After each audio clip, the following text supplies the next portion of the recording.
ഇത് ബീച്ച് റിസോർട്ടിൻ്റെ ഒരു ഭാഗമാണ്.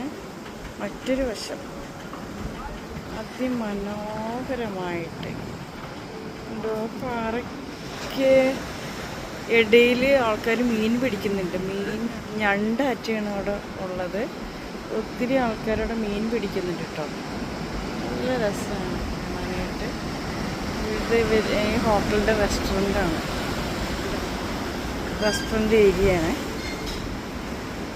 ഭയങ്കര സൂപ്പറായിട്ടുണ്ട്.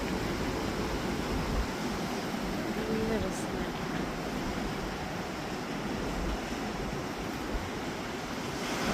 കടലിൻ്റെ മനോഹാരിത അതിസുന്ദരമായിരിക്കുന്നു. നല്ല രസമാണ് കാണാനായിട്ട്. എനിക്ക് ഭയങ്കര ഇഷ്ടപ്പെട്ടു ഇവിടെ വന്നിട്ട്. ട്രിവാൻഡ്രത്ത് ഇത്രയും മനോഹരമായിട്ടുള്ള സ്ഥലം ഞാൻ ഫസ്റ്റ് ടൈമാണ് കാണുന്നത്.